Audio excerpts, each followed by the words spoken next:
هو القائد؟ وايه تأثيره عليك في تغيير القناعات بتاعتك؟ هل القائد ده ليه تأثير كبير عليك؟ هل انت لو اشتغلت تحت قائد معين او تحت مدير معين تقدر ان هو يسيطر عليك ويغير افكارك ويحببك في الشغلانه اللي انت بتحبها دي، ولا يكرهك فيها وتبقى مش طايق انك تقعد في الشغل ده؟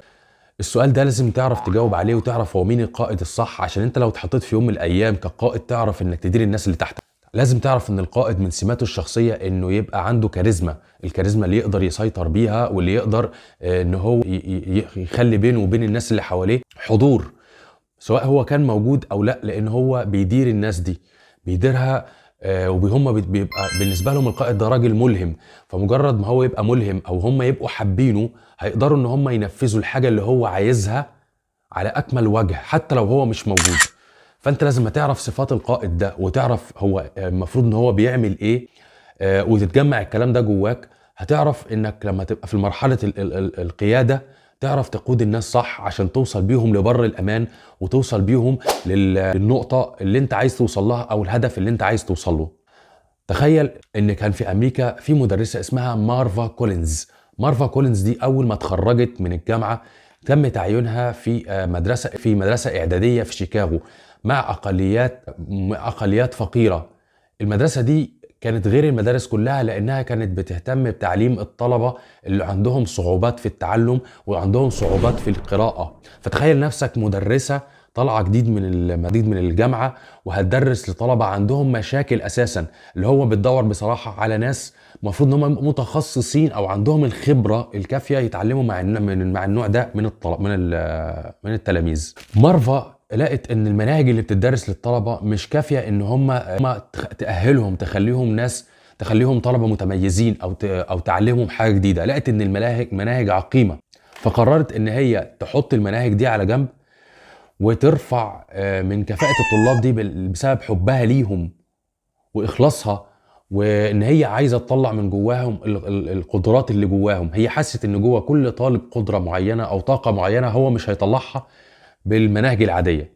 فقررت إن هي لو غيرت القناعات اللي موجودة عند كل طالب عن الدراسة، يعني كل طالب لما يجي يدرس بيلاقي إن هو فاشل، مش قادر يدرس، مش قادر يقرأ، مش قادر يتعلم، مش قادر يتصرف، عنده مشكلة في التصرف، فبيحس فاشل فما بيكملش في المناهج العادية.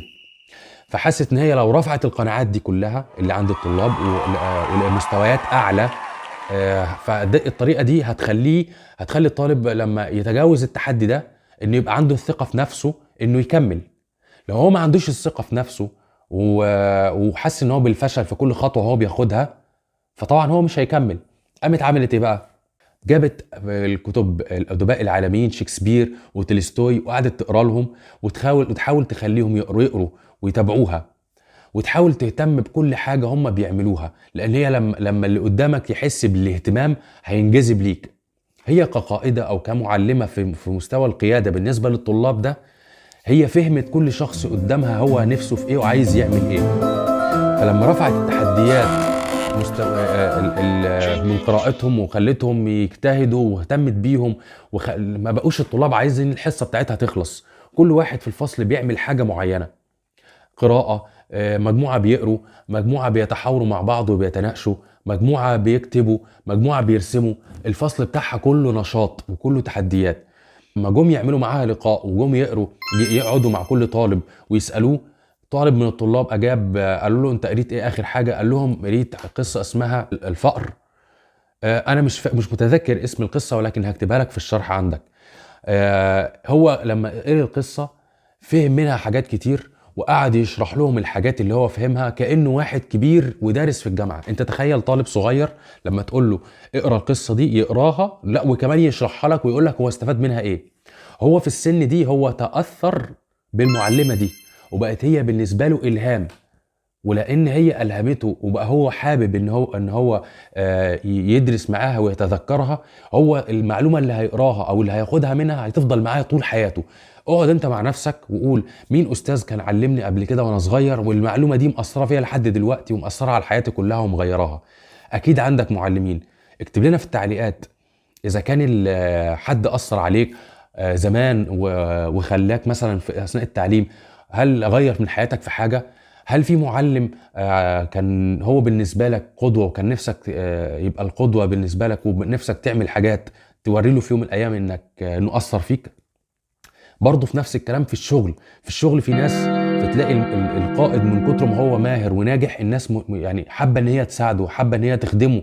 بالعكس إنجازها وثقتها في نفسها بتزيد معاه، لدرجة إن هو بيعمل الحاجات الكتير قوي اللي ما حدش يقدر يعملها في الوقت القصير اللي مطلوب منه، هم بيعملوها بشكل اكبر. لكن تخيل بقى راجل قائد فاشل، كل همه هو مصلحته هو بس، يضغط على الناس ويظلم ده ويقول لك اصل غصب عني، اصل غصب عني، اعذار اعذار اعذار. القائد مش لازم يبقى عنده كل الاعذار، هو مجرد ما هيتعب ويساعد الناس هم هيقدروه، ما يستناش منهم ان هم يقدروه، لانه فعلا هم شايفينه قدامهم بيتعب قد ايه. القائد لازم يبقى قدوة وأسوة حسنة. يعني أشرف الخلق سيدنا محمد صلى الله عليه وسلم كان أسوة حسنة، كان يعني إحنا بنضرب بيه مثال، لأن إحنا هو مثال عالي جدا. فإحنا لازم كل ما نقرب منه كل ما بقينا زيه في القيادة، وهو ده اللي إحنا نفسنا نوصل ليه. النقطة التانية اللي إحنا عايزين نتكلم فيها، اللي أنت كقائد لما تبقى قائد في المكان ده أو تبقى مكان جديد ده عليك، ما تخافش من المكان. حاول كل على قد ما تقدر انك تجمع معلومات كتيره وتقعد تذاكرها كويس، تمام، وتاخد وقتك في انك تتصرف تصرف السليم وما تستعجلش. والنقطه الثالثه برضو انك تساعد الناس، تشوف الناس ده بيعمل ايه وده بيعمل ايه وده بيعمل ايه بطريقه كويسه، ما تحسسوش ان انت جاي تتهجم عليه او جاي مثلا، مش عايزين نقول تتهجم، انك داخل في طريقه عمله، لانه هيحس ان انت ايه، متسلط عليه او متكبر عليه، او يعني ايه، بتقل منه.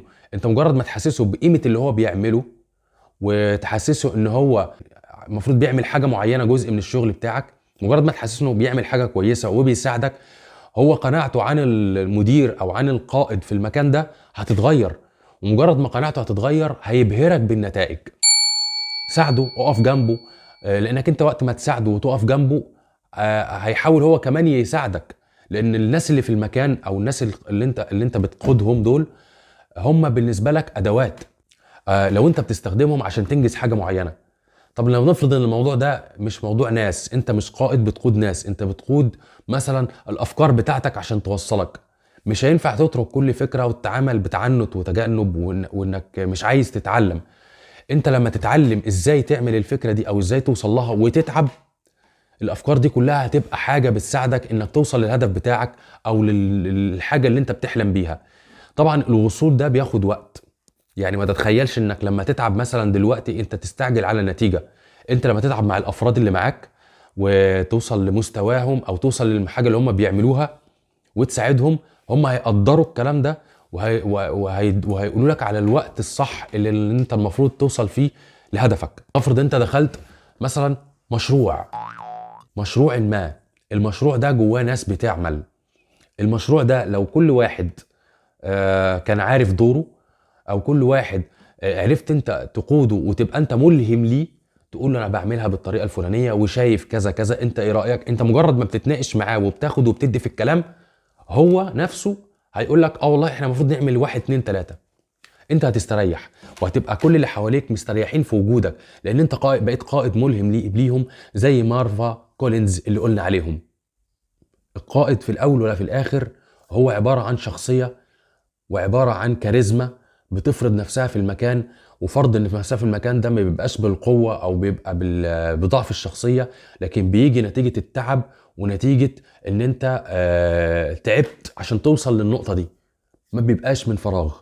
حاول على قد ما تقدر تجتهد، وحاول على قد ما تقدر تكتب افكارك، وحاول على قد ما تقدر انك تظبط الدنيا وتبقى قادر انك تسيطر على كل حاجه. وفي نهايه الفيديو ارجو ان الفيديو يكون عجبك ولو بمعلومه، ارجو ان انت تعرف ان القائد هو عباره عن ملهم بيغير قناعات الناس، وقت ما تغير قناعات الناس ويكتسبوا الثقه في نفسهم هيبقوا ناس مطيعين لهذا القائد. لو عجبك برضو الفيديو عايزين نقول لك ما تنساش تدعمنا بلايك وشير، وتكتب لنا كومنت، وتشترك في القناه عشان يوصلك كل جديد.